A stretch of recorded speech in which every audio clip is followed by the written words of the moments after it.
माँ तो माँ होती है, क्या तेरी क्या मेरी।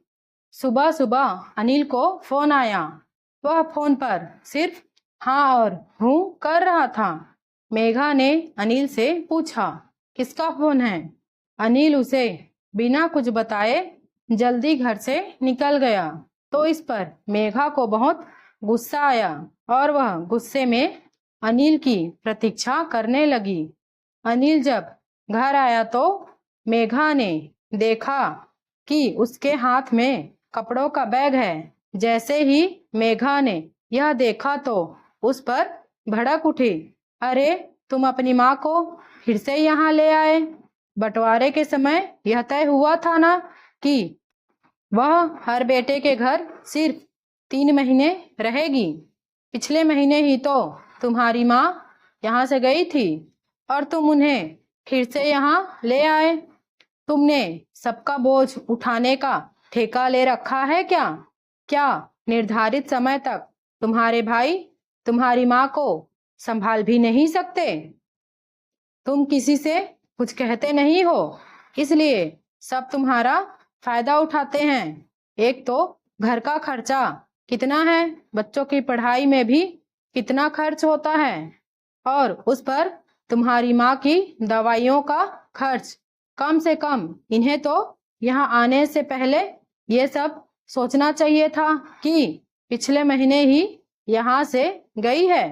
तुम अभी के अभी बड़े भाई साहब के घर जाओ और माँ जी को वहाँ छोड़ आओ, नहीं तो मैं अपने बच्चों को लेकर मायके चली जाऊंगी। फिर तुम करते रहना अपनी माँ की सेवा। मेघा अभी अनिल को ये सब बातें सुना ही रही होती हैं कि तभी एक बुजुर्ग महिला अंदर आती है और मेघा को जोरदार थप्पड़ मार देती है। मेघा बुजुर्ग महिला की ओर आश्चर्य भरी नजरों से देखती है और घबरा कर कहती है, माँ आप यहाँ?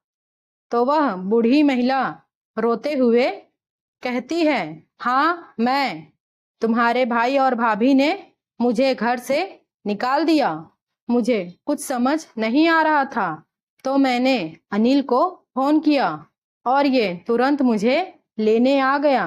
मैंने इससे कहा कि मुझे किसी वृद्ध आश्रम में छोड़ दे, लेकिन ये मुझे यह कहते हुए अपने घर ले आया कि माँ जी, मेरा घर आपका भी तो घर है।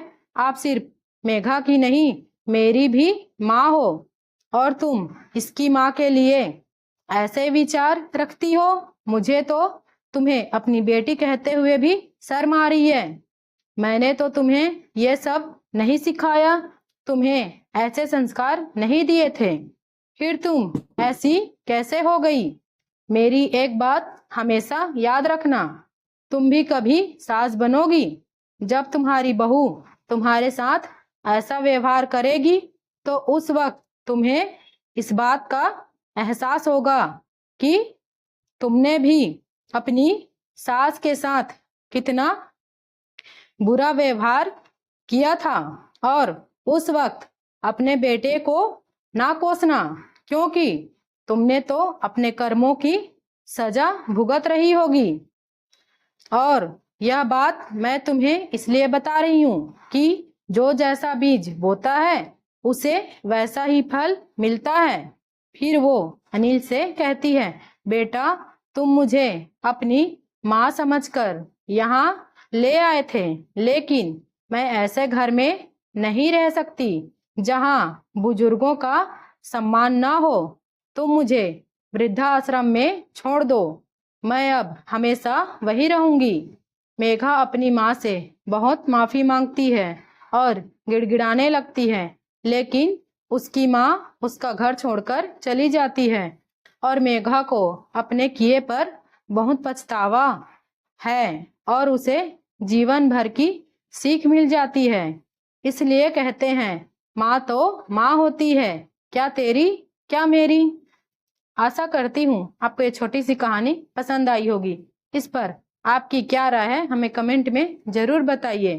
कहानी को लाइक एवं शेयर करना बिल्कुल भी ना भूलिए। चैनल पे नए हो तो कृपया सब्सक्राइब कर दीजिए। वीडियो को अंत तक देखने के लिए आपका बहुत बहुत धन्यवाद।